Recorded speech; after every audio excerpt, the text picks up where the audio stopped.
Hello everyone, tonight we are drifting back, way back to a time when the world felt both smaller and in many ways much more complicated. Picture this. You're huddled in a smoky, dimly lit cottage, the wind whistling through cracks in the wattle and daub walls. Outside, the medieval night is vast and a little bit menacing, but inside you're surrounded by, well, pretty much everyone you've ever known. Your family, their family's family. It's cozy in a slightly suffocating, no personal space kind of way. Tonight we're going to explore some of the really uncomfortable rules that governed those close-knit lives, specifically when close-knit got a little too close for comfort. And let's be honest, given the general hygiene, rampant diseases, and the occasional enthusiastic Viking raid, you probably won't survive this historical deep dive with your modern sensibilities entirely intact. But hey, that's what makes it sleepy, right? So before you get comfortable, take a moment to like the video and subscribe, but only if you really like what I'm doing here. It helps the algorithm show this to other discerning connoisseurs of historical unease. And while you're at it, feel free to drop your location and local time in the comments below. It's always fascinating to see where everyone is drifting off from. Last week we had someone tuning in from a research station in Antarctica. Hope the penguins are enjoying the dulcet tones. Now turn off the lights, maybe turn on the fan for some soothing noise, and let's get going tonight. You find yourself in a world stitched together by blood and belonging. Your very existence, your name, your place at the rough-hewn table is defined by who came before you. Forget about forging your own path. A rebellious teenage phase here might involve reluctantly agreeing to marry your third cousin twice removed instead of the second cousin. Once removed, your parents initially suggested. Progress. The air itself seems thick with the weight of ancestry. You breathe it in with the wood smoke from the central hearth, taste it in the pottage that's been simmering since someone last remembered to add more water and whatever bits of vegetable were lying around. Your village, a small cluster of timber-framed houses and muddy laneways, isn't just a place you live, it's an extension of your family tree. Every face you see is a familiar one connected to you by a web of marriages, godparent ties, and shared hardships. Privacy. That's a quaint, futuristic concept like indoor plumbing or antibiotics.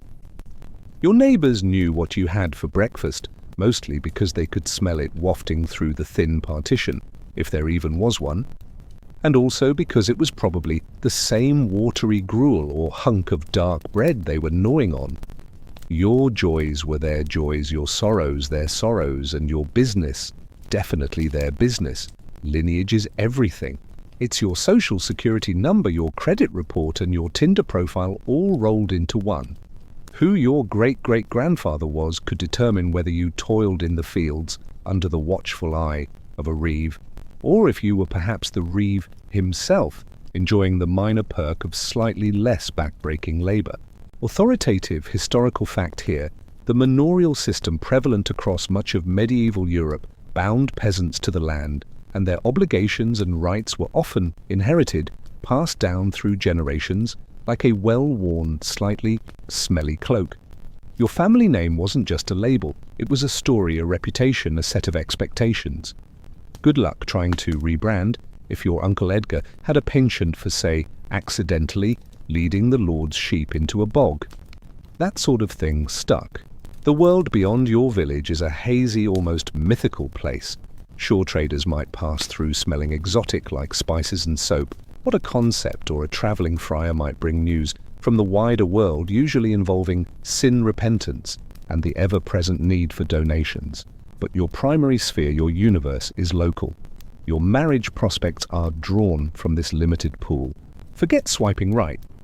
You're more likely to be appraising the sturdiness of a potential spouse from the next village over someone whose family name doesn't appear too frequently on your own, sprawling and probably slightly confusing family tree. Your dating pool had a shallow end, a very shallow end, and it was often just labeled cousins, but hopefully distant ones.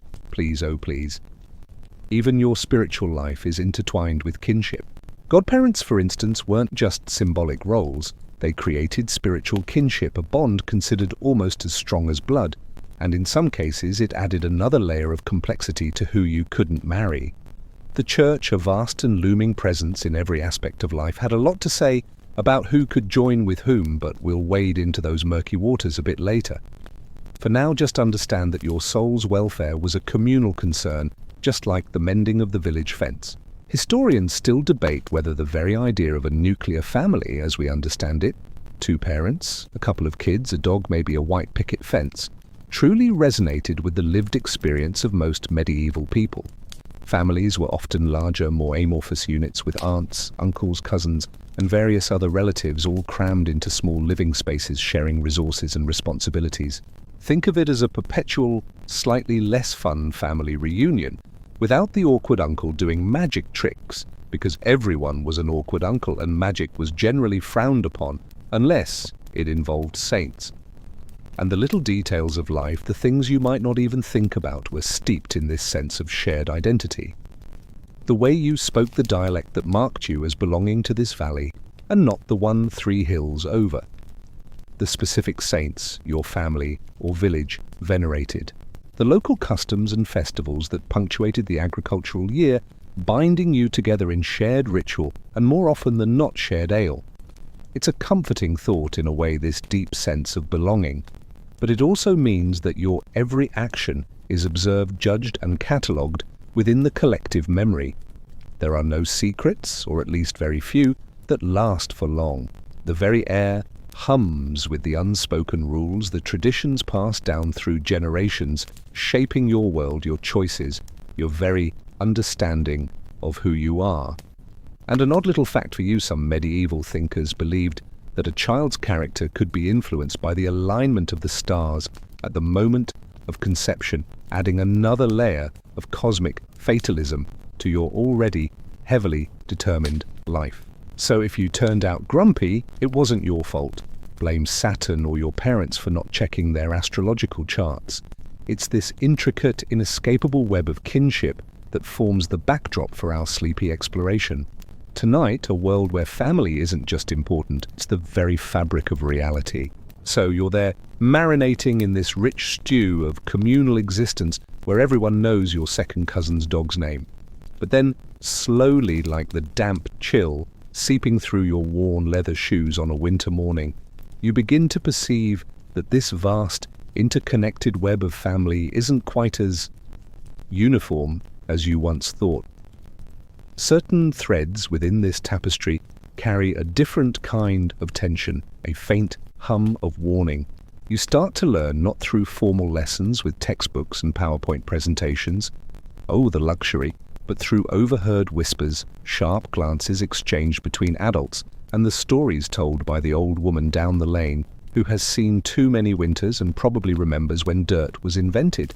These are the lines of forbidden blood, the invisible fences crisscrossing your social landscape, and woe betide anyone who stumbles over them unawares.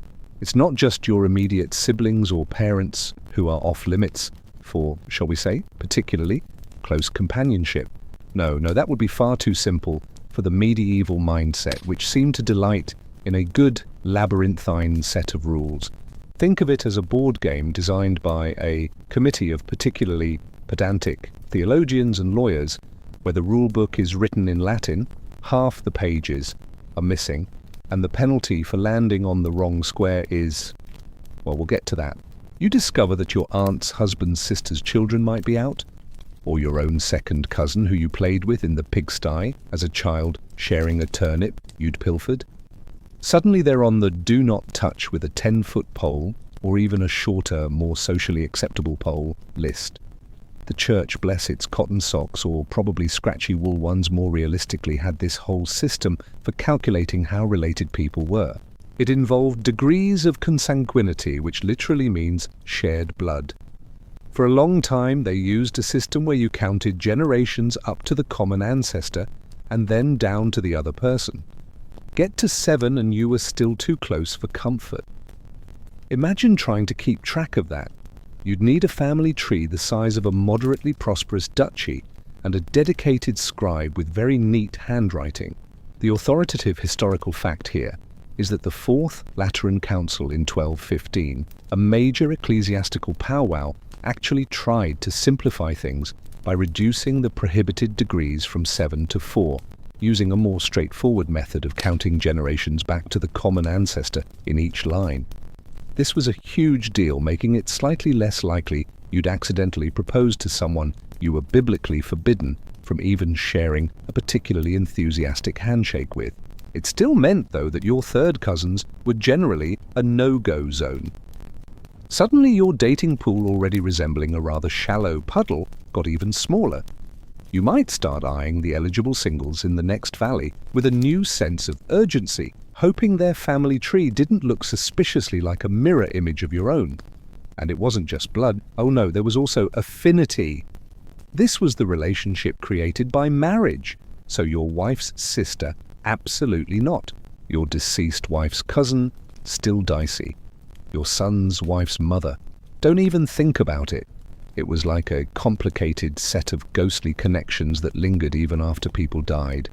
The idea was that marriage made two families one flesh, so all their relatives became your relatives too, in a spiritually binding and romantically inconvenient way. And then there was spiritual kinship, which we touched on. Your godparents, their children, even the priest who baptized you, all enmeshed in this web of spiritual connections that precluded marriage. You could end up with more forbidden spiritual relatives than actual blood relatives, which must have made christening parties a real strategic challenge. Right, who can we ask to be godparents who isn't already related to half the village and won't make it impossible for little Timmy to marry anyone within a 5-mile radius? Historians still debate whether the extreme complexity and breadth of these prohibited degrees, especially before 1215, served a primarily theological purpose, or if it was more about social engineering, preventing too much land and power from being concentrated in very small family groups. Or perhaps more cynically, it created a thriving market for dispensations, official permissions from the church to go ahead and marry your cousin anyway, usually for a hefty fee, especially if you were rich and powerful. For the average peasant, though, a dispensation was about as attainable as a pet unicorn. You just had to navigate the rules as best you could, guided by village elders and the parish priest, who probably had a better grasp of these things than you did, what with all that reading and not having to spend 12 hours a day trying to coax turnips out of unforgiving soil. You'd learn these lines, gradually absorbing them like the ever-present smell of wood smoke and damp wool. A sharp, "Don't you go getting too friendly with young Matilda. Her grandmother was your grandfather's sister, you know." From your mother would be a lesson learned. Or seeing the shame and downcast eyes of someone in a nearby village who had perhaps unknowingly strayed too close to a forbidden line and was now facing public condemnation. It was a heavy, unspoken understanding that these boundaries were sacred, and crossing them was not just a social faux pas, but something that could genuinely anger the Almighty. As for an odd or off-topic fact, in some parts of Europe there was even a concept of milk kinship. If two babies were breastfed by the same wet nurse, they could in some interpretations be considered siblings, adding yet another layer of "nope, can't marry them" to the pile. Imagine explaining that one on your medieval dating profile, seeking partner, must not have shared a wet nurse with me or any of my 30 known cousins. Good luck with that. The sheer number of people who could be considered kin, and therefore off-limits, was staggering. It created a social pressure cooker, especially in smaller, more isolated communities where everyone was to some extent related to everyone else if you went back far enough. You might look around the flickering firelight at the faces of your neighbors, people you've known your whole life, and suddenly realize that your options for finding a life partner were dwindling rapidly like candles in a draft. It's a subtle horror, this dawning awareness of limitation, of invisible walls boxing you in. You're not just choosing a spouse, you're trying to solve a complex genealogical puzzle with potentially soul-destroying consequences if you get it wrong. And you thought choosing what to watch on a streaming service was hard. Try choosing a spouse when half the village is a walking, talking, prohibited degree. The ever-present, all-seeing, all-knowing church. In your medieval world, it's not just a building you visit on Sundays, or more accurately, Whenever the bell tolls for Mass, which could be quite often, it's an institution that stretches its tendrils into every nook and cranny of your existence from the moment you're baptized. A squalling infant splashed with holy water to the final rites whispered over your cooling body. And when it comes to who you can and cannot cuddle up with for the rest of your probably quite short life, the Church has opinions, strong ones, and it's not shy about sharing them, usually with a booming voice and the subtle or not so subtle threat of eternal damnation, which you have to admit is a pretty effective way to get people to pay attention. You learn about sin not as an abstract concept, but as a very real and present danger, like a wolf circling the sheep pen or a tax collector with a new ledger. And among the hit parade of sins, those transgressions that make God narrow his heavenly eyes and possibly reach for a thunderbolt incestuous unions feature prominently. The parish priest, a figure of immense authority in your village. He can read for starters, which puts him in a fairly exclusive club, regularly thunders from the pulpit about the sanctity of marriage and the abhorrence of unions within the forbidden degrees. He probably has a well-thumbed copy of some penitential, a sort of early medieval sinner's handbook, which lists various transgressions and their corresponding penances. Think of it as a spiritual demerit point system, but with more fasting and less chance of getting your license back. The Church defines kinship with a meticulousness that would make a modern genealogist weep with joy or possibly frustration. We've already touched on consanguinity, blood relations, and affinity relations by marriage, and those pesky spiritual kinships created by baptism or confirmation. Here's an authoritative historical fact for you. Canon law, the body of laws and regulations made by ecclesiastical authority, governed many aspects of life for medieval Christians, and marriage was a huge part of it. These weren't just suggestions, they were divine law as interpreted and enforced by the Church. To ignore them was to imperil your immortal soul and possibly attract some rather unpleasant earthly consequences too. The idea was that marriage was a sacrament, a holy institution reflecting Christ's union with the Church, and to defile it with unnatural or too close pairings was a grave offense. You'd hear sermons filled with dire warnings, often drawing on Old Testament stories of lineages gone wrong and divine punishments visited upon those who ignored God's explicit commands. The story of Lot and his daughters, though perhaps interpreted differently, then still carried a heavy weight of transgression. Or tales of kings whose lines withered because they dared to marry too close to their own kin. These weren't just stories, they were moral instruction designed to keep you on the straight and narrow, or at least the ecclesiastically approved narrow. The priest might not have visual aids, no, PowerPoint slides with bullet points of reasons why marrying your second cousin is a bad idea, but his descriptions of hellfire and the weeping and gnashing of teeth were probably vivid enough to do the trick. Plus, if you fell asleep during the sermon, there was always the chance of a sharp poke from the business end of a verger's staff. Keeps you alert. And the definitions were so thorough. For instance, the prohibition of affinity meant that if your brother died, you couldn't just marry his widow to keep the farm in the family, not without a whole lot of ecclesiastical paperwork, and probably a dispensation because she was your sister-in-law, and therefore one flesh with your brother, and by extension with you. It's like a divine game of 6 degrees of Kevin Bacon, except Kevin Bacon is your common ancestor, and if you get too few degrees, you're in trouble.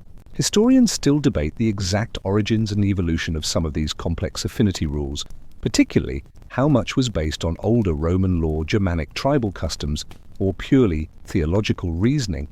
It's a tangled web, and untangling it has kept academics busy for centuries. The Church also had a keen interest in the legitimacy of children. A marriage deemed incestuous wasn't just sinful, it was often considered invalid, meaning any children from that union were in the eyes of the Church illegitimate. This had massive implications for inheritance, social standing, and even their own marriage prospects. It was a stain that could follow a family for generations, so the pressure to get it right to marry within the approved lines was immense. It wasn't just about your personal happiness or romantic inclination concepts that were, shall we say, lower on the priority list in medieval matchmaking.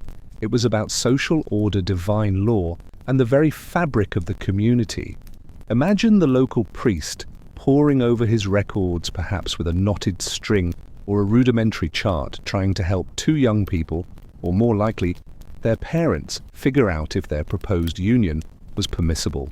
Let's see young Thomas, your mother's father, was brother to Agnes's grandmother's, no, wait, her great-grandmother's sister. Or was it the other way around? It could be a real headache, especially in small communities, where the same names recurred with alarming frequency and written records for common folk were scarce. An odd or off-topic fact, some monasteries kept meticulous records of local noble families, partly to help them navigate these complex marriage rules, but also because tracking donations and land grants was understandably a high priority. The monks were the original data analysts, just with more chanting and less coffee. The sheer weight of the Church's pronouncements on these matters would have been palpable. It wasn't like today where you can choose to ignore religious doctrine if it doesn't suit you. In medieval Europe, the Church was the moral compass, the spiritual authority, and often a significant temporal power too. Its rules were God's rules, and when it said thou shalt not marry thy third cousin, you generally listened, or at least you tried very hard to find a fourth cousin who was passably acceptable and didn't have a worrying cough. The fear of divine retribution of bringing a curse upon your family or your village was a powerful motivator. So you'd sit there in the cold stone church, the scent of old incense and damp wool filling your nostrils, and you'd absorb the lessons, the warnings, the intricate, sometimes bewildering rules that governed the most intimate aspects of your life.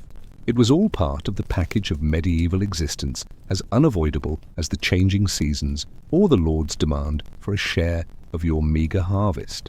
Now, if you thought these intricate marriage rules were a headache for your average villager, just imagine the high-stakes chess game it became for the crowned heads of Europe.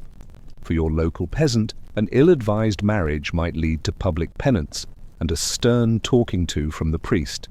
For a king or queen, marrying the wrong relative, or just as often needing to marry a technically wrong relative for reasons of state, could involve papal politics, international diplomacy, and sums of money that could probably fund a small crusade, or at least buy a very impressive collection of saintly relics.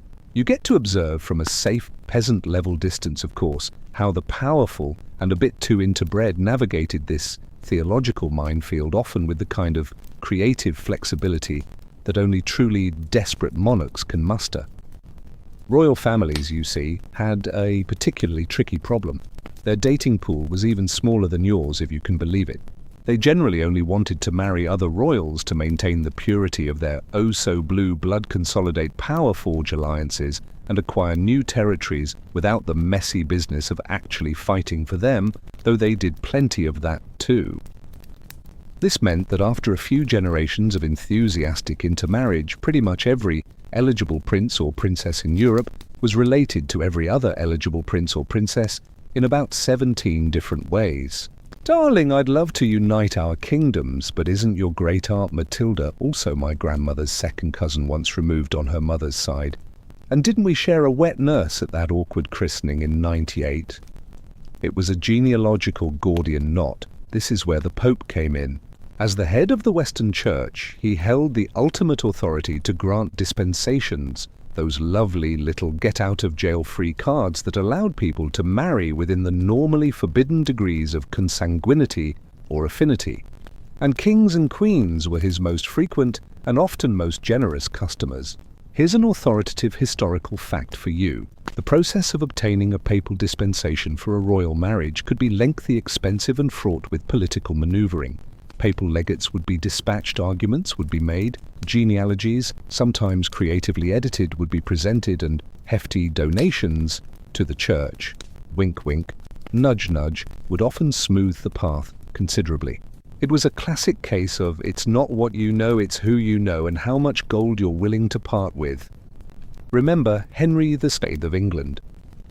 His desire for an annulment from Catherine of Aragon, who was his deceased brother's widow, a marriage that itself required a papal dispensation to happen in the first place, and the Pope's refusal led to a rather significant historical kerfuffle known as the English Reformation, all because of these pesky affinity rules. You might hear tales filtering down from the lofty heights of the nobility, perhaps via a travelling merchant or a soldier returning from some distant war about the latest royal match. Did you hear the king of Hypothetica is marrying the princess of Pharaohania? They say her mother was his father's first cousin, but the Pope waved his, well, whatever popes wave, and said it was all perfectly fine.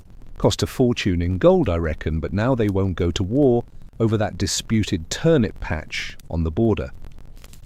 It created a certain cynicism, perhaps, one set of rules for the rich and powerful, another for the likes of you, still struggling to figure out if your intended is a third or fourth cousin. It's like seeing a celebrity get out of a speeding ticket while you're stuck with a fine for a broken taillight. Historians still debate the extent to which the papacy used its power to grant or withhold dispensations as a tool of political leverage.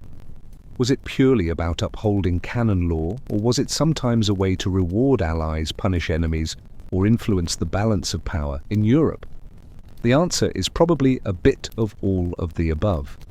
Popes were not just spiritual leaders, they were significant political players in their own right, with territories to manage and ambitions to pursue, and controlling who married whom among the ruling classes was a powerful lever indeed. It's a bit like being the only person who can approve friend requests on a global medieval version of Facebook, but with kingdoms at stake. And sometimes the lengths rulers would go to, or the situations they found themselves in, were truly bizarre. Take, for example, the case of some Iberian royal families who became so incredibly interbred over centuries that their family trees started to look less like trees and more like tangled wreaths. An odd or off-topic fact, there are documented cases where a king might be, for example, his wife's uncle and her second cousin simultaneously through different lines of descent. Try diagramming that after a long day in the fields. It's enough to make your head spin.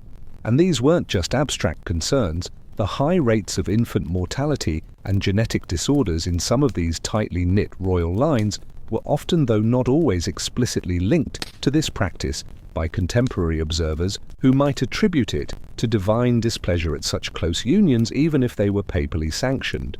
So you, the humble villager, are left to ponder this strange dichotomy. The Church preaches vehemently against marrying your cousin, citing scripture and threatening brimstone. Yet up in the glittering castles, those same cousins or even closer relatives are tying the knot with papal blessing. Provided the price is right and the political winds are blowing in the correct direction, it doesn't necessarily make you doubt the Church's authority. That would be a dangerous thought indeed. But it might make you grumble quietly into your ale about the way of the world. It's a clear illustration of power dynamics. The rules are the rules, unless you have enough power influence or sheer liquid assets to persuade the ultimate rule maker to grant you a personal exception. And so the great game of thrones and beds continued with the Pope as the often reluctant, sometimes enthusiastic referee. Below the rarefied air of kings, queens, and papal dispensations, you have the noble houses, the barons, dukes, counts, and assorted aristocrats who populate the rungs of power just beneath the crown.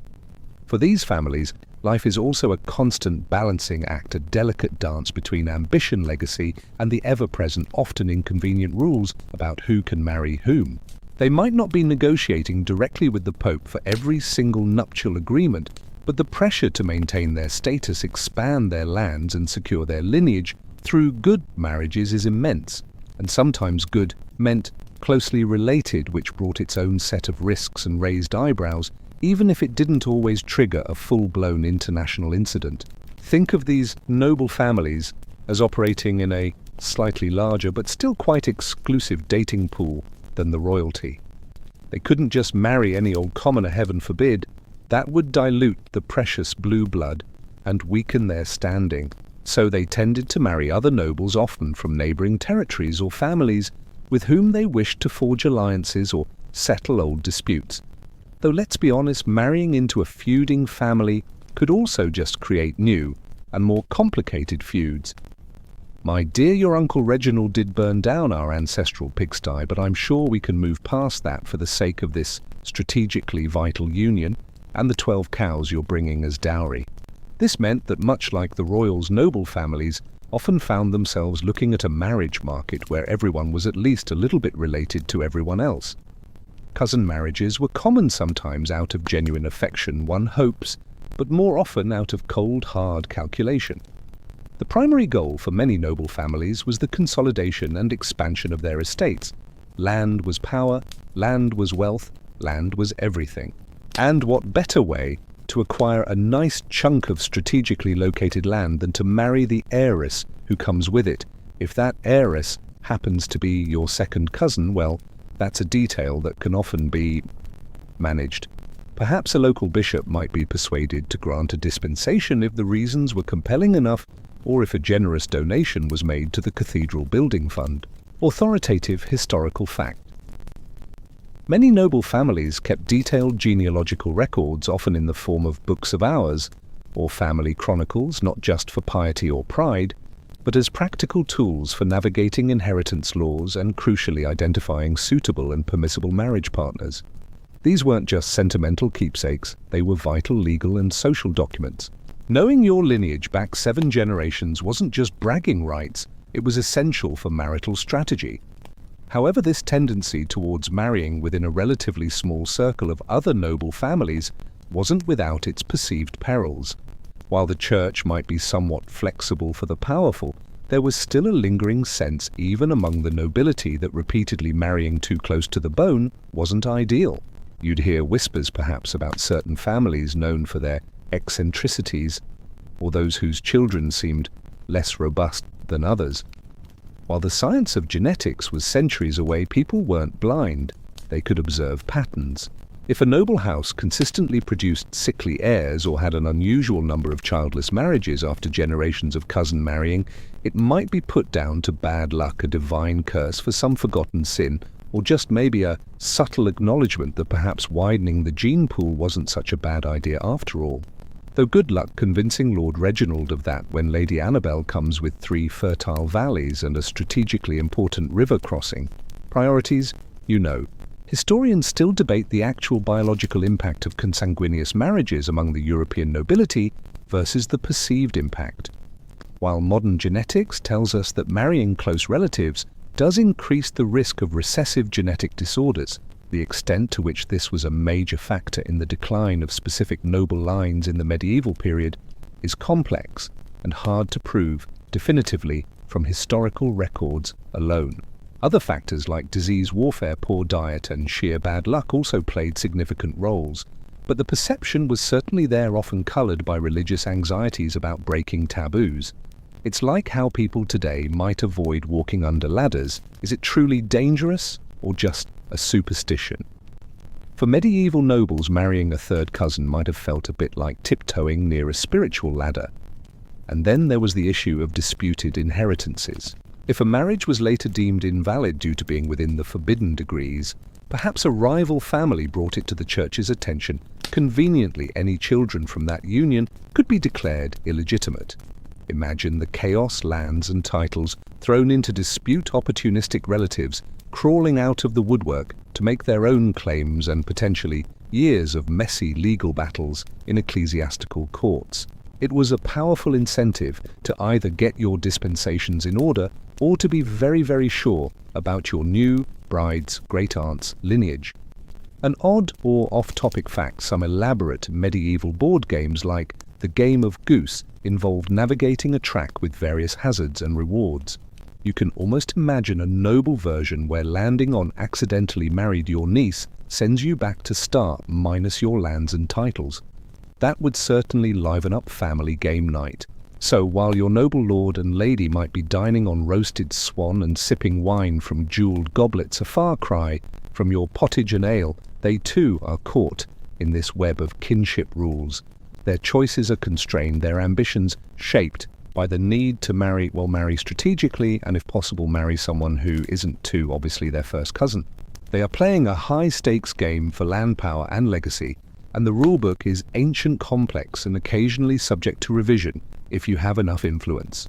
The tapestries in their grand halls might depict heroic ancestors and glorious battles, but behind the scenes there's a constant, careful calculation of bloodlines, dowries, and degrees of separation, all designed to keep their noble nest feathered and secure, even if it means occasionally sailing a little close to the wind of forbidden kinship.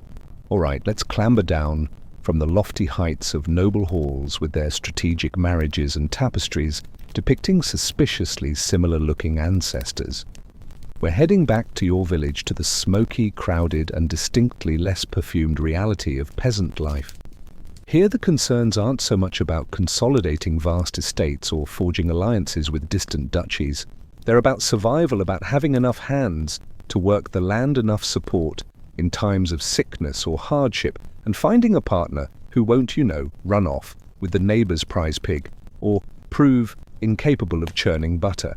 But even in this more grounded world, the rules of kinship, those invisible fences we talked about, still loom large, though they manifest in different, perhaps even more challenging ways. Your typical medieval village isn't exactly a sprawling metropolis. It's a cluster of a few dozen, maybe 100 households, often nestled in a valley or clearing surrounded by the fields you and your neighbors toil in. People are born, live, and die within a surprisingly small radius. That going off to see the world thing, not really on the agenda for most. This means your pool of potential marriage partners is, to put it mildly, geographically restricted.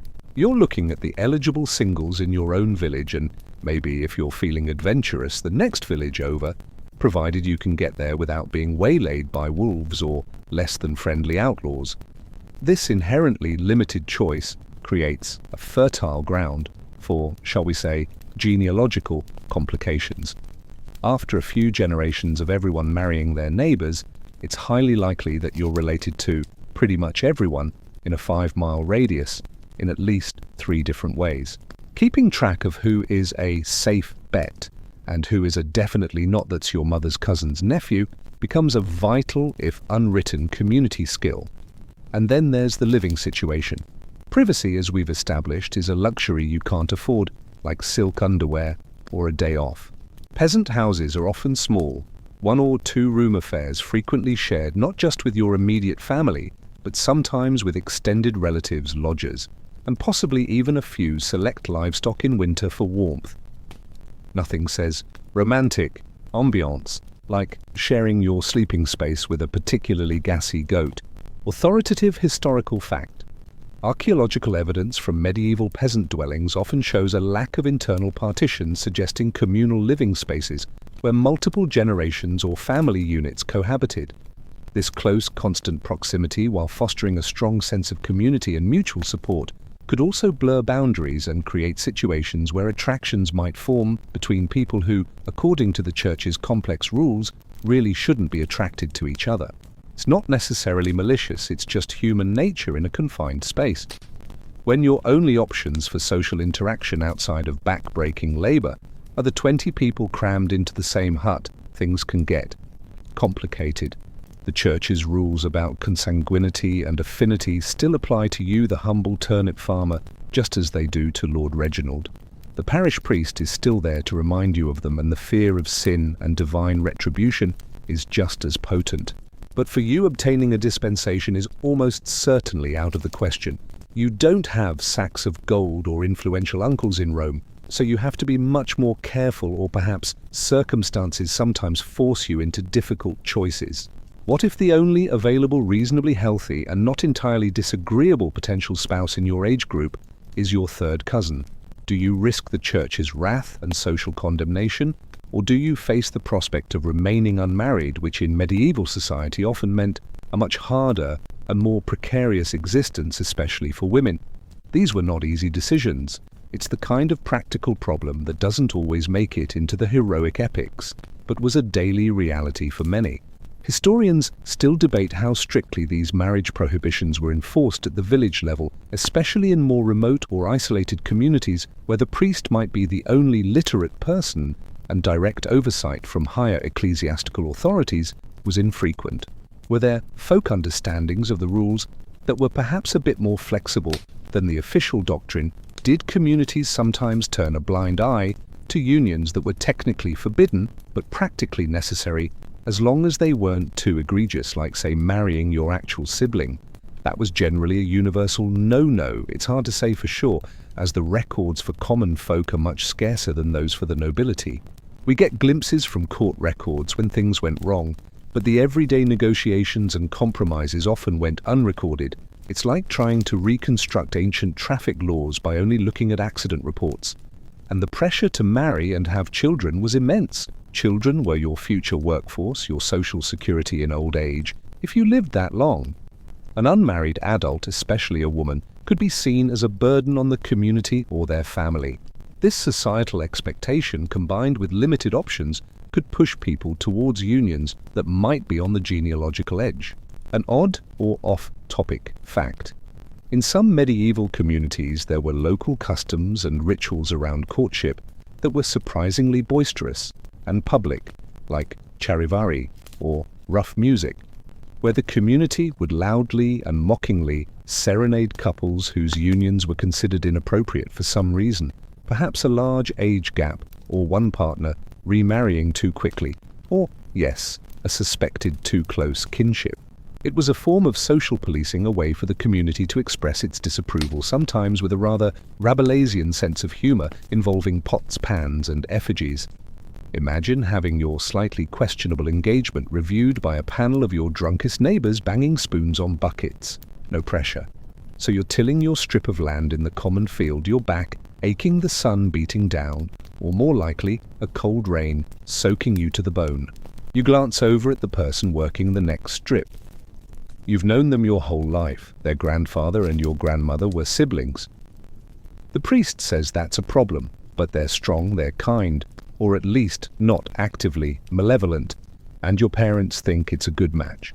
What do? It's a quiet internal struggle, far removed from the grand politics of kings and popes, but just as significant for the individuals involved. It's a world of practical problems where the ideal often crashes headlong into the necessary, and where the definition of family is both your greatest strength and sometimes your most perplexing challenge. In your tightly knit medieval world where everyone's business is to some extent everyone else's, secrets are a rare and precious commodity, and usually a short-lived one. Like a wisp of smoke from a damp fire, they have a habit of escaping and spreading, especially if they're juicy. And what could be juicier, more prone to excited whispering behind cupped hands at the market, or solemn head-shaking conversations by the village well, than the suspicion that someone, perhaps even you, is dallying a little too closely with a relative who falls within those complicated church-defined forbidden zones. The sting of gossip, even if unfounded, can be brutal, and the fear of it is a constant low hum beneath the surface of daily life. You're acutely aware that eyes are always watching, not in a sinister Big Brother kind of way, though the lord of the manor and his reeve might come close, but more in a bored, neighbours with nothing better to do kind of way. Life can be monotonous. The arrival of the pig gelder is a major event, so any deviation from the norm, any hint of impropriety, is prime entertainment and a topic for endless discussion. If you're seen spending a little too much time laughing with your second cousin by the riverbank, or if your glances linger a fraction too long on your deceased wife's sister who has come to help with the children, a common and often necessary arrangement, but one fraught with potential peril, in the eyes of canon law, people will notice. And they will talk. Oh, how they will talk. The gossip doesn't even have to be malicious in intent, though it certainly can be, especially if there are old grudges or rivalries simmering beneath the surface. Sometimes it's born out of genuine concern, a muddled understanding of the complex kinship rules, or just the human tendency to speculate. Did you see Thomas and Mary again? Her mother was a puddifoot from Little Muddington. And wasn't Thomas's grandmother also a puddifoot? Or was that the other Thomas, the one with the limp? Either way, it doesn't look right, does it? And once a rumour starts, it can take on a life of its own, growing and mutating with each retelling like a particularly persistent weed. By the time it gets to the other end of the village, you might have gone from sharing a friendly turnip with your cousin to plotting to elope and declare yourselves emperor and empress of the turnip patch in flagrant defiance of God and man. This is where the social fabric of the village, normally so supportive, can feel constricting and even threatening. Your reputation, once tarnished by whispers of an inappropriate or forbidden liaison, is incredibly hard to restore.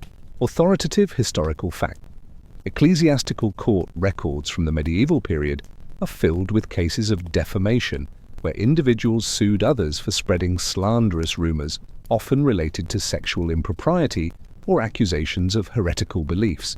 Being accused of incest, even if not formally prosecuted, could lead to social ostracism, difficulty finding a marriage partner, a legitimate one anyway, and a general cloud of suspicion that could follow you for years. It's like getting a bad Yelp review, but instead of just affecting your restaurant, it affects your immortal soul, and you're standing in the only community you've ever known. The fear of these whispers can be a powerful deterrent. It might make you overly cautious, perhaps even avoid perfectly innocent interactions with relatives, just to prevent any misunderstanding. You might find yourself constantly looking over your shoulder, wondering who's watching, who's interpreting your actions. It's a subtle form of social control, more pervasive and often more effective than any formal decree. The desire to be seen as righteous as a good Christian living according to God's and the Church's laws is deeply ingrained. The shame of being thought otherwise, of being the subject of scandalous gossip, is a heavy burden. Historians still debate how much of this gossip was driven by genuine moral outrage versus personal animosities, or the simple entertainment value of a good scandal. In a world with limited diversions, the lives of one's neighbors were a primary source of drama. And let's be honest, a tale of forbidden love, or even suspected forbidden love, is a lot more interesting than discussing the latest turnip blight for the 17th time. It's the medieval equivalent of a soap opera played out in real time with real consequences. The line between concerned neighbor and nosy Parker looking for dirt could be very thin indeed. And sometimes the fears are not just of gossip, but of something more tangible. If rumors of a genuinely incestuous relationship reach the ears of the parish priest or a church official, an investigation could be launched. This could involve interrogations, testimonies from neighbors who might be eager to share what they've seen or heard, and the very real threat of formal charges and severe penalties, which we'll get to soon. So the hidden fear isn't just about social embarrassment, it's about the potential for your life to be turned upside down by the authorities, both religious and secular. An odd or off-topic fact, some medieval communities had specific ale tasters whose job was to ensure the quality of ale being sold. One can only imagine that after a few tankards of particularly strong ale tongues might loosen, and previously guarded secrets or suspicions might come tumbling out, adding fuel to the gossip mill. I'm not saying anything, but after that third pint old John let slip that he saw young Agnes and her uncle looking awfully cozy by the mill stream. So you walk through your village, every smile, every shared task, every casual conversation with a relative, potentially under scrutiny. You try to be circumspect, to give no cause for talk, but the fear is there a little knot in your stomach. What if someone misinterprets your kindness? What if an old enemy decides to stir up trouble? What if the simple human need for connection in a small, isolated world leads you to form a bond that others deem unnatural? The whispers are the first warning sign, the rustling in the undergrowth that suggests a more dangerous predator might be lurking nearby. And in the medieval world, where reputation is everything and the church's word is law, those whispers can be as damaging as any physical blow. The whispers have done their work, let's say. Or perhaps a situation is so blatant, so undeniable, that it moves beyond mere gossip and into the realm of official condemnation. If the church has declared your union or relationship to be incestuous, a grievous sin against God and a violation of canon law, you might be imagining that your punishment will be purely spiritual, a series of Hail Marys, some fasting, maybe a stern lecture from the priest, and a few extra coins in the poor box. And while penance, often public and humiliating, is certainly on the menu, you'd be sorely mistaken if you thought that's where it ended. The secular authorities, the lords, the kings, the town magistrates, they also have a vested interest in this, and their justice tends to be a lot more tangible and considerably less forgiving than a few extra prayers. Once the church made its determination that a couple was indeed too closely related and their union invalid or sinful, the matter often didn't stay within the hallowed halls of ecclesiastical courts. Authoritative historical fact. While canon law dealt with the spiritual and sacramental aspects of marriage and incest, secular law in many parts of medieval Europe also criminalized incestuous acts, often with severe penalties.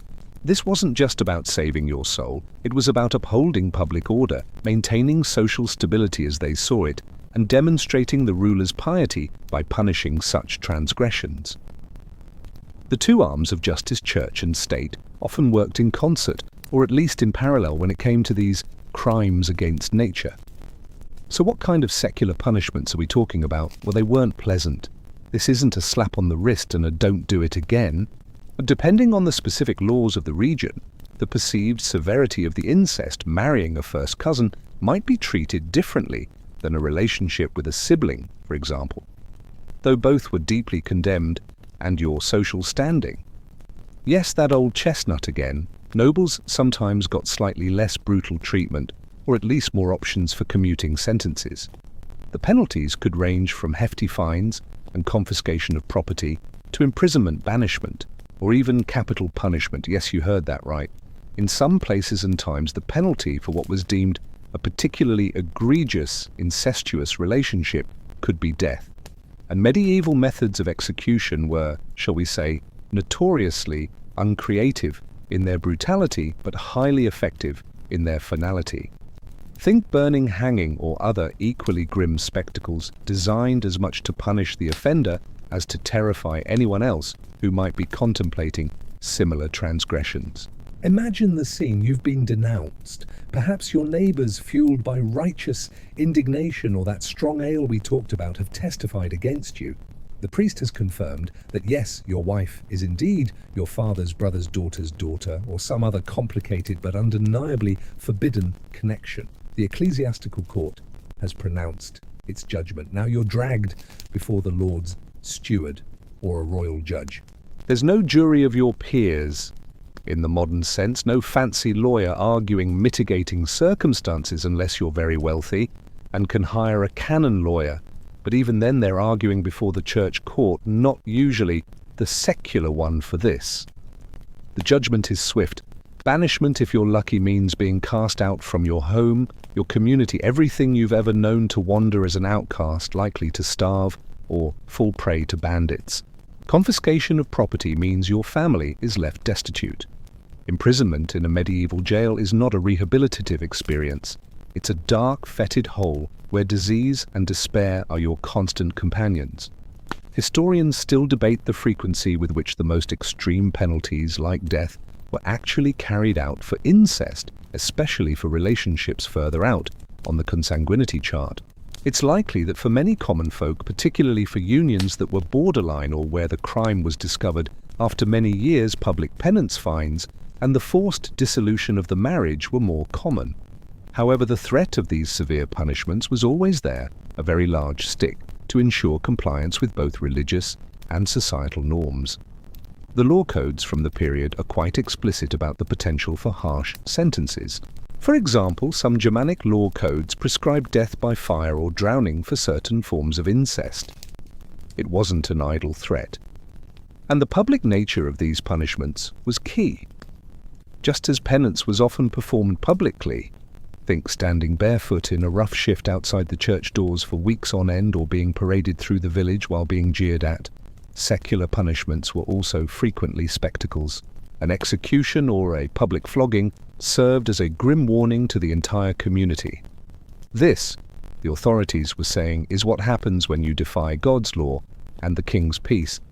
It was a brutal form of social messaging, an odd or off-topic fact. In some medieval towns, they had specific designated shame masks or shame flutes, Schandmaske or Schandflöte, in German, that people convicted of minor offences were forced to wear in public.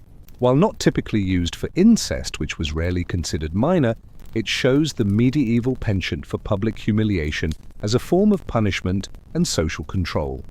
Imagine having to wear a pig-shaped mask because you sold underweight bread. It certainly makes you think twice. So the fear of the law's heavy hand is a very real and present danger. It's not just about your immortal soul anymore, it's about your mortal body, your property, your very ability to continue existing in the world. The church might condemn your soul, but the local lord could quite literally take your head. This dual threat from both spiritual and temporal powers created an environment where the rules about kinship and marriage, as complex and sometimes baffling as they were, had to be taken with utmost seriousness. It wasn't just bad form to marry your cousin, it could be a one-way ticket to social ruin, financial devastation, or worse. The weight of this knowledge, the understanding of the potential consequences, would hang heavy on anyone even contemplating a relationship that strayed into forbidden territory.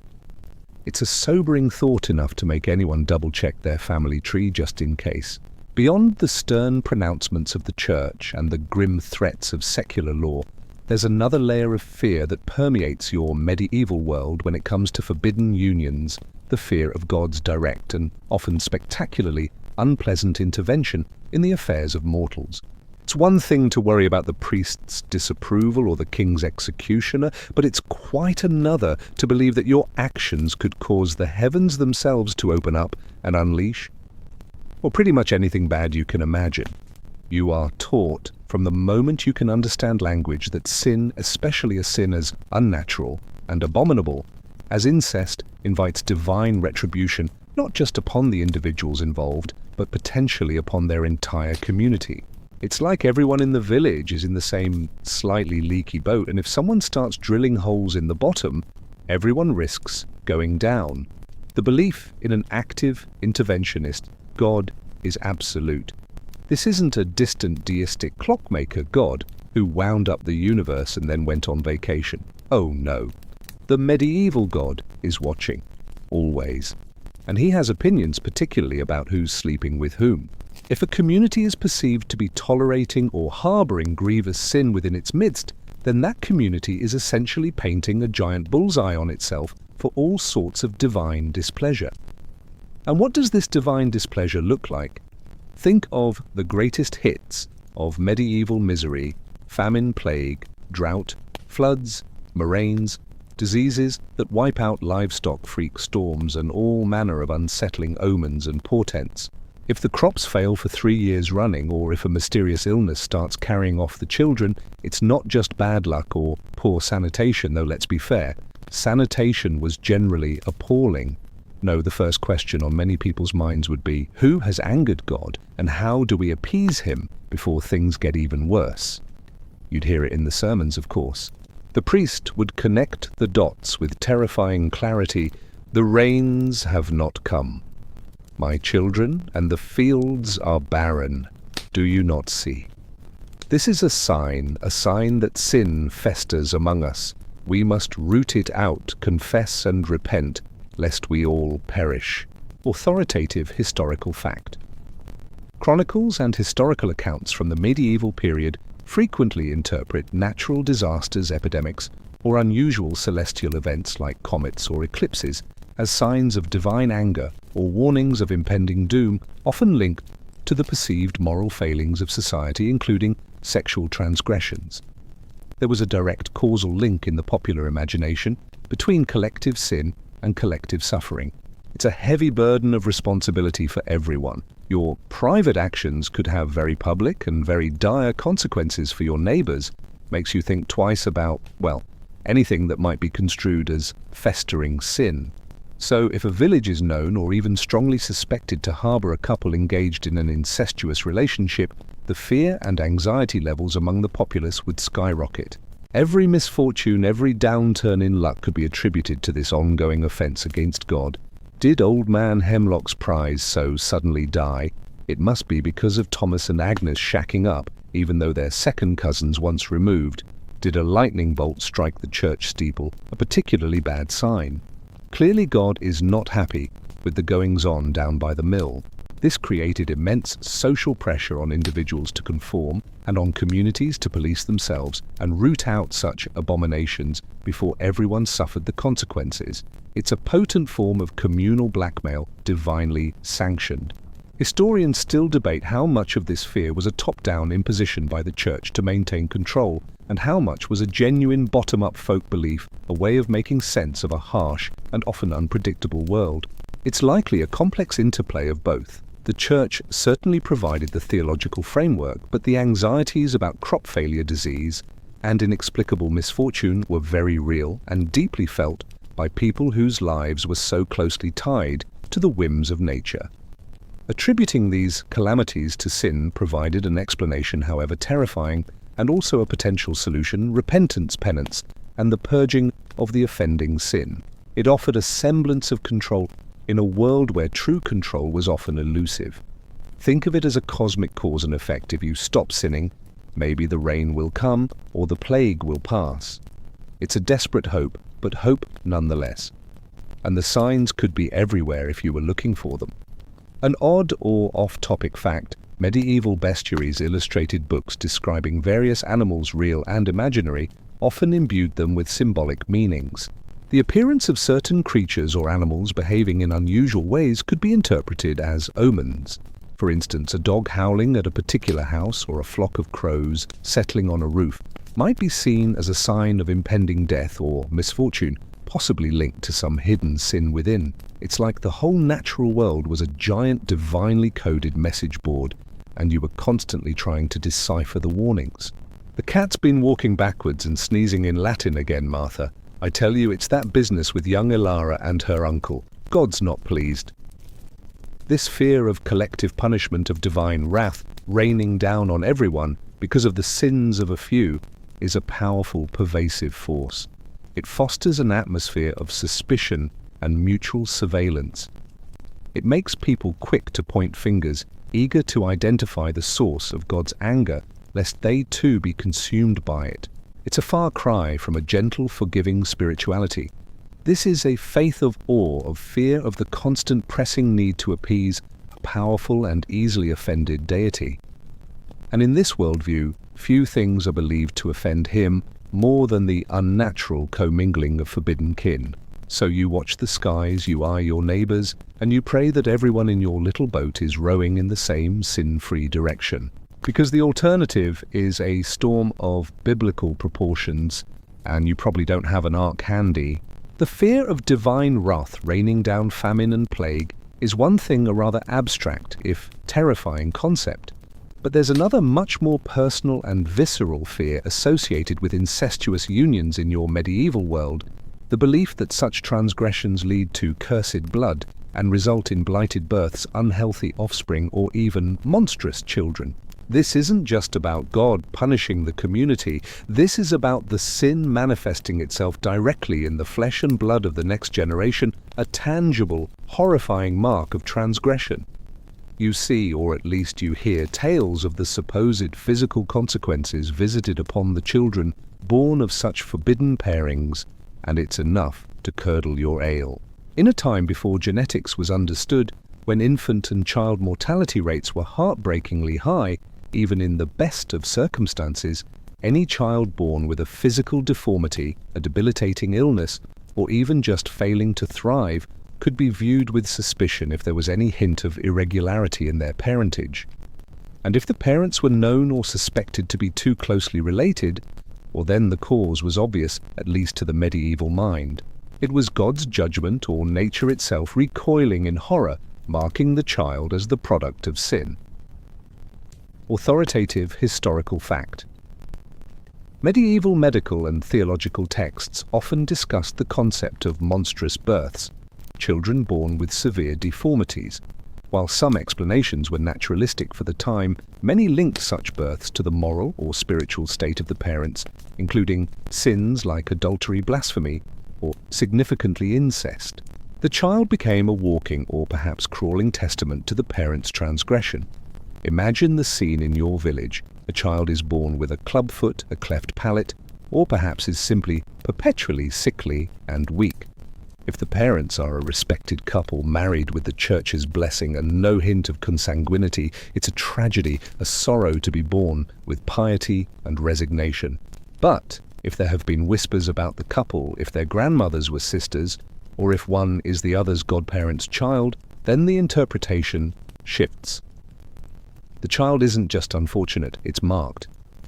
The deformity isn't just a quirk of fate, it's a sign of divine indictment. The parents would face not only the grief of having an unwell or disabled child, but also the crushing weight of communal judgment, the unspoken or sometimes spoken accusations that their sin had brought this upon their own offspring.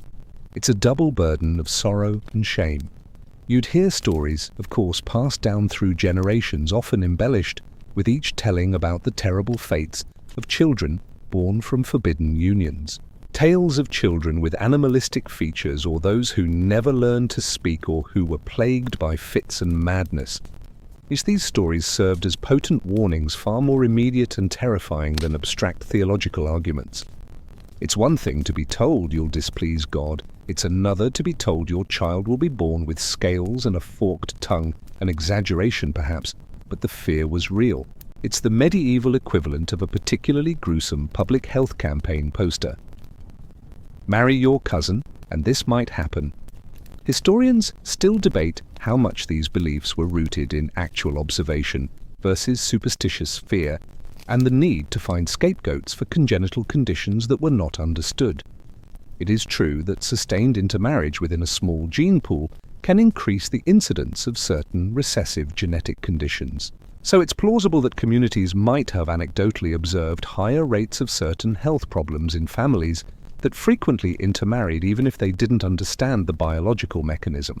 However, this observation was then filtered through a powerful religious and moral lens, attributing the cause directly to the sinfulness of the union, rather than to, say, the unfortunate shuffling of hereditary traits. It's a classic case of correlation being interpreted as divine causation. The social consequences for such a child and their family could be devastating. The child might be shunned, feared, or seen as a bringer of bad luck. They might struggle to find a spouse themselves, perpetuating the taint in the eyes of the community. The parents might be ostracized, their pleas for help or compassion met with cold shoulders and averted gazes. It's a cruel irony. The very act of seeking companionship and forming a family, if done outside the prescribed lines, could lead to the creation of a child who becomes a symbol of sin and a source of further suffering. An odd or off-topic fact: there was a widespread medieval belief in changelings. Sickly or deformed infants were sometimes thought to be fairy children, swapped at birth for healthy human babies. While not always directly linked to incest, this belief shows the tendency to find supernatural explanations for troubling births, and it sometimes provided a tragic justification for neglect or abandonment of disabled infants. It's not our real baby, it's one of them. So the idea of cursed blood or blighted births acts as a powerful, deeply personal deterrent. It taps into the most fundamental human desire to have healthy children and to see your lineage continue in a positive way. The thought that your choices could lead to the suffering or deformity of your own child is a horrifying one. It adds another heavy layer to the already complex decision-making process around marriage. You're not just worrying about your soul or the wrath of the community or the anger of the king. You're worrying about the very flesh and blood of your potential offspring. It's a fear that hits close to home, a fear that could make even the most pragmatic peasant pause and reconsider if that third cousin, who otherwise seems like a perfectly good match, is really worth the risk of bringing a marked child into the world. This belief, whether scientifically sound or not, was a potent force in shaping behavior and reinforcing the deeply ingrained taboo against incestuous relationships. Now, amidst all this talk of divine wrath, secular punishments, and cursed offspring, you might be wondering if there was ever any wiggle room, any way for those with enough clout or coin to, shall we say, creatively interpret or even outright bypass these stringent prohibitions on marrying their relatives. And the answer, as is so often the case when power and rules intersect, is a resounding, oh, absolutely. One is while you, the humble peasant, are stuck meticulously counting cousins and hoping for the best, those higher up the social ladder often had a few more options. It seems the path of power often came with its own set of handy little detours around inconvenient regulations, We've already touched on papal dispensations for royalty, those golden tickets that allowed kings and queens to marry their nieces or first cousins if the political stakes were high enough, and the donation to St. Peter's coffers was sufficiently generous. But this principle of flexibility for the influential wasn't limited to the crowned heads of Europe. Wealthy noble families, powerful merchant guilds, or even just very, very rich individuals could sometimes find ways to persuade ecclesiastical authorities to look favorably upon a union that might otherwise be frowned upon. Money, as they say, talks, or in this case it often genuflected respectfully and made a substantial contribution to the new altar tapestry fund. The mechanisms could be varied. Sometimes it was a straightforward matter of applying for a dispensation from a bishop or even a papal legate, arguing extenuating circumstances. Perhaps the union would prevent a bloody feud between two powerful families or secure a vital trade agreement. And if the argument was accompanied by a significant gift, the extenuating circumstances might suddenly appear much more extenuating, authoritative historical fact. The system of ecclesiastical courts and the granting of dispensations, while intended to uphold canon law, inevitably became susceptible to influence and at times outright corruption. Accusations of simony, the buying or selling of church offices or spiritual privileges, were a recurring issue throughout the medieval period. It's not that every church official was on the take, far from it, but the potential was certainly there, and desperate or ambitious people have always been adept at finding the cracks in any system. Then there were the more subtle ways of bending the rules. Genealogies could be creatively interpreted. Perhaps a distant, slightly obscure common ancestor could be conveniently forgotten, or a closer one subtly pushed a generation further back in the family tree, meticulously or not so meticulously recorded by a friendly and possibly well-compensated local monk or priest. In an age where record-keeping for many was inconsistent and proving lineage definitively could be challenging, a little artful pruning of the family branches might just do the trick. Oh, that great Aunt Mildred. No, you're thinking of the other great Aunt Mildred, the one from Aquitaine. Entirely different branch of the family. No relation whatsoever to your intended's grandfather. None at all. More wine. Historians still debate the pervasiveness of such creative accounting in medieval genealogies. While outright forgery was risky if discovered, the ambiguity inherent in oral traditions and less than perfect records certainly provided opportunities for convenient omissions or reinterpretations, especially when a desirable marriage was at stake. It's a bit like fudging your resume, but with potentially eternal consequences if you get caught by the ultimate HR department. The pressure to marry within one's own class, to preserve estates and to forge alliances was so immense for the nobility that the temptation to smooth over any inconvenient consanguineous bumps must have been considerable. And sometimes it wasn't about getting permission beforehand, but about dealing with the consequences afterwards. A powerful noble might go ahead with a questionable marriage, present it as a fait accompli, and then use their influence and wealth to retroactively legitimize it, perhaps by arguing that dissolving the union would cause even greater social upheaval. Or if the marriage produced strong, healthy heirs and strengthened the family's position, the church might be more inclined to eventually overlook the initial irregularities, especially if suitable penance was performed and again a generous donation made. It's easier to ask for forgiveness than permission, as the old saying goes, and this sometimes applied even to the sacred rules of kinship, if you had enough power to make your request for forgiveness very, very persuasive. An odd or off-topic fact. Some medieval legal scholars engaged in incredibly detailed debates about hypothetical and often bizarre marriage scenarios to test the limits of canon law. For instance, they might ponder questions like, if a man marries a woman and she has a daughter from a previous marriage, and the man then adopts his stepdaughter, can his own son from a different marriage then marry the adopted stepsister?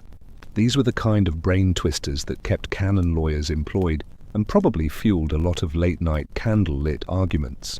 It shows the incredible complexity they were dealing with, and also how finding loopholes was practically a scholarly pursuit. So while you're worrying about whether sharing a great-great-grandparent with your intended will lead to divine retribution and sickly children, Lord Beaumont up at the castle might be calmly negotiating with the bishop's representative about the precise sum required to overlook the fact that his new bride is also his late wife's niece. It's a stark reminder of the inequalities of the medieval world. The rules divinely ordained as they might be often applied with different force depending on your station in life. Power, it seems, could not only move mountains but also occasionally rearrange the branches of the family tree to suit its needs. It's a cynical thought perhaps, but one that would have been hard to ignore as you observed the often very different marital fortunes of the rich and the poor. Let's say the whispers became shouts, the suspicion solidified into accusations, and the ecclesiastical authorities, perhaps prodded by scandalized neighbors or a zealous local priest, finally intervened. Your relationship deemed too close for the church's comfort is now officially out in the open, a transgression laid bare for all to see. The power to bend the rules, that convenient escape hatch for the wealthy and influential we just discussed, is far beyond your reach. For you, the common villager discovery doesn't lead to negotiations with bishops. It leads to shame, public penance, and the very real possibility of social ruin. The sin once hidden or perhaps naively unacknowledged is now a spectacle, and you are the unwilling star. The first consequence is often the formal dissolution of the union if a marriage ceremony had in fact taken place. The church would declare it null and void as if it never happened.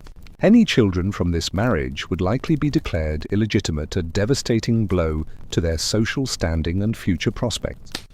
They would carry the stigma of their parents' transgression, an invisible but heavy burden. Imagine having to explain to your children that in the eyes of God and the community they are now less than. It's a heartbreaking scenario. Even if no formal marriage occurred, if it was a known cohabiting relationship, you would be ordered to separate immediately under pain of excommunication or further secular penalties. Then comes the penance. Oh, the penance. This wasn't a private affair, a quiet chat with the priest, and a few extra prayers said in the privacy of your own hovel.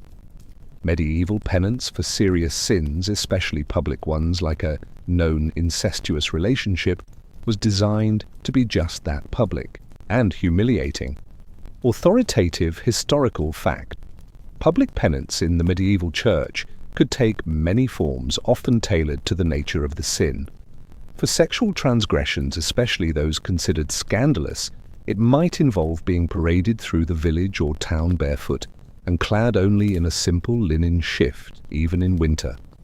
Perhaps carrying a candle or being lightly whipped. You might be forced to stand outside the church doors during Mass for a set period, unable to enter or participate in the sacred rites, a visible outcast. The goal was not just to punish the sinner, but to edify the community, to demonstrate the consequences of sin and the church's power to forgive, eventually. Picture yourself enduring this. The eyes of everyone you know are upon you. Your friends, your neighbors, people you've shared bread with, people you've worked alongside in the fields. Some might look away in embarrassment or pity. Others might openly scorn and revile you. Children, not understanding the full import but sensing the drama, might point and whisper. It's a profound social degradation designed to strip away your pride and force you into a state of contrition. And you'd have to endure it day after day, week after week, sometimes even longer, depending on the severity of your sin and the rigor of the local ecclesiastical authorities. It's a psychological ordeal as much as a physical one. And even after the public penance is completed, the shame often lingers. You would be marked known as the one who. The transgression would become part of your identity in the village's collective memory. Finding another marriage partner might be difficult. People might be wary of associating with you, fearing that some of your ill luck or divine disfavor might rub off. Your family, too, would share in the disgrace. Your parents, your siblings, even your more distant relatives might feel the chill of social disapproval.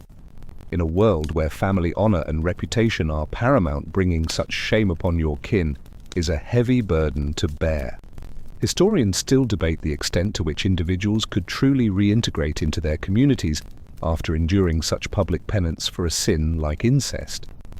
While the church taught that penance led to forgiveness and restoration, social realities could be harsher. Some communities might be genuinely forgiving, especially if the penitent showed sincere remorse. Others might remain suspicious and exclusionary. Much would depend on the specific circumstances, the nature of the community, and the personalities involved. It's like trying to unring a bell, even if the sound stops the memory of it lingers. An odd or off-topic fact. In some parts of medieval Europe, there were specific, often quite uncomfortable penitential garments or objects that sinners were forced to wear or carry. For instance, someone found guilty of perjury might have to wear a liar's stone around their neck. While not directly for incest, it illustrates the medieval love for symbolic and visible forms of punishment and penance. You weren't just told you were a sinner, you were made to look the part so everyone else got the message. Don't be like Thomas. Thomas is currently dressed as a turnip of shame. It's not a good look.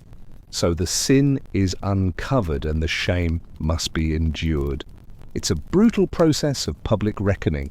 Your private life, your most intimate choices are dragged into the harsh light of communal judgment and ecclesiastical discipline. There's no quiet plea bargain, no discreet settlement. It's a full-blown 5-act drama of transgression, penance, and the hope, however faint, of eventual reintegration. For many, this public exposure and the subsequent shaming were a punishment almost as feared as any formal legal sentence. It was a kind of social death even if you were physically still alive, and it served as a powerful reminder to everyone else the rules of kinship are not to be trifled with, for the consequences when brought to light are bitter indeed. Beyond the personal shame, the public penance, and the fear of divine retribution or unhealthy offspring, incestuous relationships, especially within noble or landed families, had another profoundly disruptive consequence. They could wreak absolute havoc on inheritance land rights and the very concept of family legitimacy. In a society where lineage was paramount and the orderly transfer of property and titles from one generation to the next was the bedrock of social stability, a union deemed incestuous and therefore invalid could throw everything into utter chaos. It was like tossing a lit torch into a meticulously constructed, very dry genealogical haystack. Think about it. If a marriage is declared null and void by the church because the parties were too closely related and hadn't managed to secure one of those handy power-assisted dispensations we talked about then, in the eyes of both canon and often secular law, that marriage never legally existed, this has enormous implications. First and foremost, any children born of that union are typically considered illegitimate, and illegitimate children in medieval Europe had very few rights, especially when it came to inheriting property or titles from their parents. They were, in a legal sense, non-persons existing outside the recognized lines of descent. This wasn't just a social stigma, it was a legal sledgehammer to their future. Imagine you are the son of a minor lord. You've grown up expecting to inherit his small estate, his title, however modest, and his responsibilities. But then a rival claimant, perhaps a distant cousin with a keen eye for an opportunity, and a good canon lawyer discovers that your parents were, say, second cousins, and their marriage was never properly dispensed. Suddenly your world crumbles. The church investigates the marriage is annulled retroactively, and you, who thought yourself an heir, are now nobody. Your claim to the land evaporates. The distant cousin whose own lineage is impeccably clean steps in. You might be cast out, dispossessed your entire life, upended by a rule you had no part in breaking. Authoritative historical fact. Disputes over inheritance, frequently fueled by accusations of invalid marriages due to consanguinity or affinity, were a common feature of medieval legal history, particularly among the aristocracy, where the stakes, land titles, power were high. These cases could drag on for years, sometimes generations, causing immense instability and often leading to bitter feuds. This is why noble families were, on the one hand, sometimes tempted to marry relatives to consolidate estates, but on the other hand, terrified of the potential for such unions to be challenged. It was a high-risk, high-reward game. A successful, undisputed marriage to a wealthy cousin could bring riches and power. A disputed one could bring ruin. It made for a lot of very careful and sometimes very anxious genealogical research before any betrothals were announced, and it also provided a wonderful weapon for ambitious relatives looking to improve their own standing. Are we sure Lord Ethelred's parents weren't a tad too chummy on the family tree? Perhaps we should encourage the bishop to have a little look-see. Historians still debate the precise legal status of children from annulled marriages in different regions and at different times. While illegitimacy was the general rule, there were sometimes exceptions or mitigating circumstances, especially if the parents had married in good faith, unaware of the impediment. However, good faith could be hard to prove, and the default position was often harsh. The very concept of legitimacy was so deeply entwined with the Church's regulation of marriage that any deviation from its rules had profound legal and social ramifications. It wasn't just about sin, it was about order, about who rightfully owned what and who belonged where in the rigid social hierarchy. The chaos wasn't limited to direct inheritance. Think about dowries. A dowry was the property or money a bride brought to her husband upon marriage. If the marriage was later annulled, what happened to the dowry? Did it have to be returned? What if it had already been spent or invested in land that had since been sold? It could lead to incredibly complex legal wrangles between families, further souring relations and potentially sparking new conflicts. An odd or off-topic fact. Some marriage contracts in the medieval period were incredibly detailed, specifying not just the dowry, but also things like the number of new gowns the bride was entitled to each year, or even the quality of the food she was to be served. Imagine the arguments if the marriage went south and someone had to calculate the depreciated value of 3 years' worth of slightly subpar stew.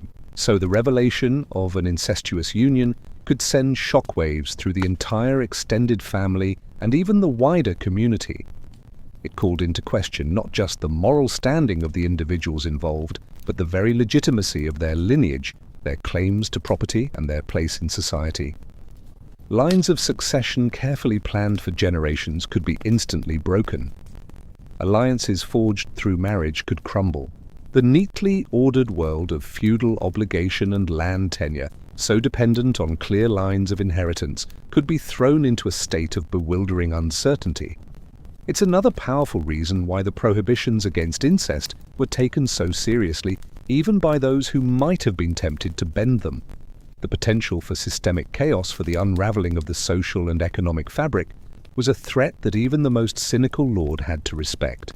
Because if your claim to your land is suddenly based on a marriage that never was, you might find yourself on the outside looking in very quickly indeed. We've seen how incestuous unions could lead to divine wrath, social ostracism, legal punishments, and chaos in the inheritance lines. But what about the long-term view? If a noble family, for instance, repeatedly engaged in close intermarriage, even if they managed to secure the necessary dispensations and avoid immediate scandal, what were the perceived consequences for the dynasty itself, for its health, its vigor, its very ability to continue ruling effectively over generations? While medieval observers lacked our modern understanding of genetics, they were keen observers of lineage and heredity. And they certainly had theories often colored by moral and religious concerns about why some noble houses thrived, while others just sort of fizzled out. The idea that like begets like was a powerful one. If a family was known for its strength, intelligence, and piety, it was assumed that these traits would pass down through the bloodline. Conversely, if a family engaged in practices seen as degenerate or sinful, such as repeated close intermarriage, there was a fear that this too would manifest in the lineage, leading to a gradual decline in the family's fortunes and the quality of its heirs. Authoritative historical fact. Many medieval chronicles and genealogies, when discussing the rise and fall of noble families, often incorporate moralizing elements, attributing a dynasty's decline to the sins or failings of its ancestors, with incestuous marriages sometimes cited as a contributing factor to a perceived weakening of the line. Its history, written with a clear moral lesson, sin, especially, this kind of sin doesn't pay in the long run. You might hear it said of a once great noble house that had fallen on hard times, "Ah, the de Courcy, a powerful family, in their grandfather's day, but they married cousin after cousin, did they not? And look at them now. Their lands are diminished. Their last 2 heirs were sickly, and died young and young Lord Alaric. Well, he seems more interested in chasing butterflies than in managing his estates. The blood has thinned, they say, a judgment for the sins of the past.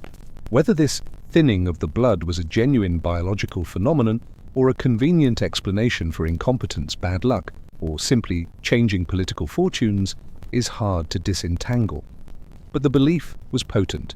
It suggested that a family's vitality, its very essence, could be corrupted or diluted by consistently marrying too close. This fear was particularly acute for ruling dynasties where the health and competence of the heir were matters of state security. A sickly, weak, or mentally unstable ruler could plunge a kingdom into chaos, invite foreign aggression, or lead to succession crises. While many factors contributed to the health of an individual, the perceived link between consanguineous marriages and weak offspring was a persistent concern.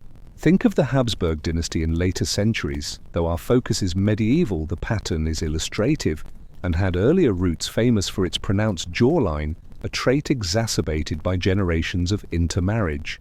While the Habsburg jaw itself wasn't necessarily debilitating, the dynasty also experienced a high incidence of other genetic issues, and their story became a kind of cautionary tale about the potential long-term consequences of a restricted gene pool, even if they themselves didn't frame it in those terms. They probably just thought they had very distinctive family features. Historians still debate how directly medieval people linked specific health outcomes to specific degrees of consanguinity. The understanding of heredity was rudimentary and often mixed with superstition. However, the general anxiety that repeated close marriages were unnatural and could lead to a decline in family fortunes, including the physical and mental fitness of its members, was widespread. It was less about precise genetic calculations and more about a general sense that constantly turning inward, reproductively speaking, was somehow unhealthy for a lineage like a plant that is never cross-pollinated. The idea that new blood was needed to maintain vigor was an old one, even if the reasons why were not fully understood. This concern could even influence marriage strategies. A noble family, having perhaps married cousins for a generation or two to consolidate lands, might then consciously seek a bride from a more distant, unrelated family, specifically to refresh the bloodline, hoping to produce more robust heirs. It was a pragmatic, if not entirely scientific approach to dynastic management. An odd or off-topic fact. Some medieval physicians believed that a child's characteristics could be influenced by the mother's thoughts and experiences during pregnancy. So if a pregnant noblewoman saw something ugly or frightening, it was feared it could negatively impact the unborn child. This adds another layer of anxiety for expectant aristocratic mothers, beyond just hoping the baby wasn't going to inherit Uncle Ethelbert's unfortunate nose and his tendency to marry his own kin. So the shadow of dynastic decline, the fear that a family's strength and vitality could be sapped away over generations by an unwise policy of intermarriage, was another powerful, albeit slower-acting deterrent. It wasn't as immediate as the threat of execution or public penance, but for families obsessed with legacy and the continuation of their name, it was a serious concern. It suggested that the consequences of incest weren't just personal or spiritual, they were dynastic, affecting the very future of their house. It was a warning that playing fast and loose with the rules of kinship, even if you got away with it in the short term, might lead to a long, slow fade into mediocrity or worse, extinction. And for a proud medieval lord obsessed with his lineage, that was a truly terrifying prospect, perhaps even more so than a little temporary brimstone. And so we find ourselves at the end of this rather unsettling journey through the medieval world's views on kinship marriage and the profound horror that surrounded the idea of incest. What lingers as the smoky haze of this imagined past begins to clear is not just the intricate rules or the dire punishments, but the deep-seated, almost primal dread that this particular taboo inspired. It was a fear woven into the very fabric of society, from the grandest royal court to the humblest peasant hovel, a dread that shaped laws, informed faith, and governed the most intimate aspects of life. It was a powerful force, constantly patrolled and reinforced by church, state, and community alike. The prohibitions weren't just arbitrary lines drawn in the sand. They were seen as fundamental to the divinely ordained natural order. To cross them was to invite chaos, not just into one's own life, but into the community, into the very cosmos.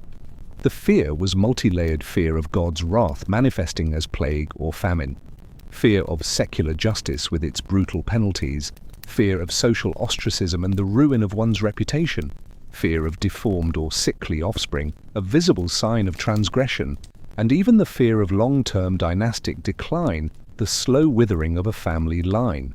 It's a comprehensive cocktail of anxieties enough to make anyone think very, very carefully about their family tree.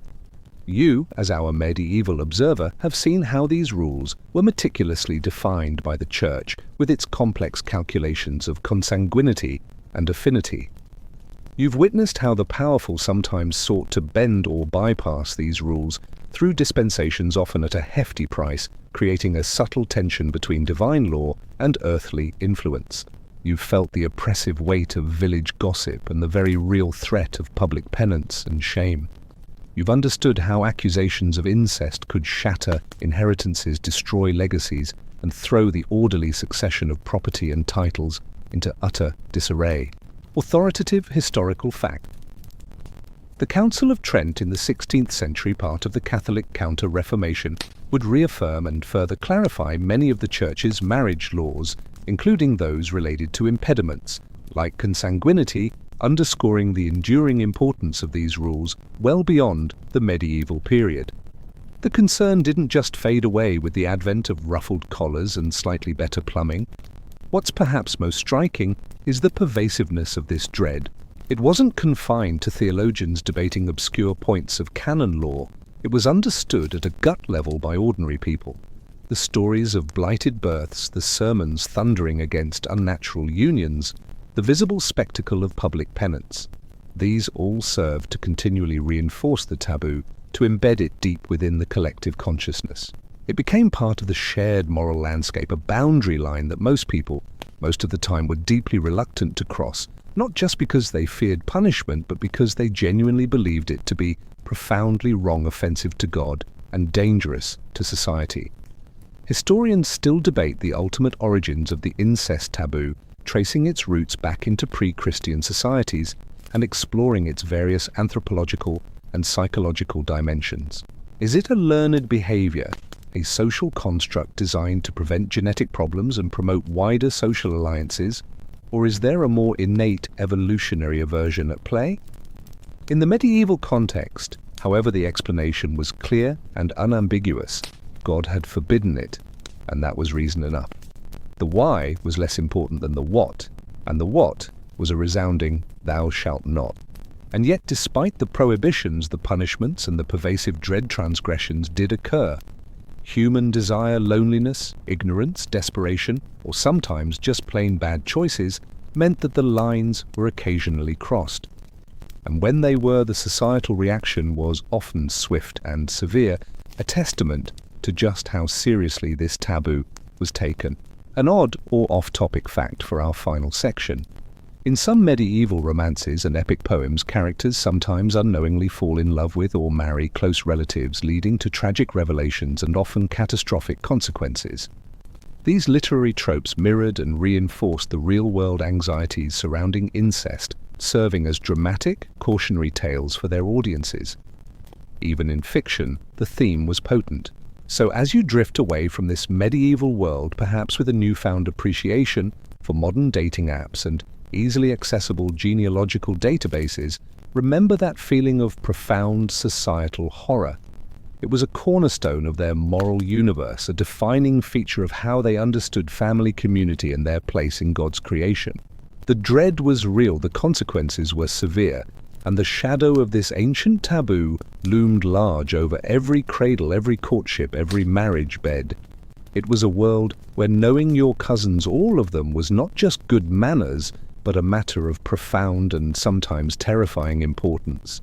The flickering candlelight in your small medieval dwelling seems to grow dimmer now, casting long, dancing shadows that swallow the familiar corners of the room. The scent of wood smoke, once so sharp and present, begins to fade, replaced by the quiet hum of your own modern comforts, the gentle whir of a fan, perhaps the distant sigh of traffic.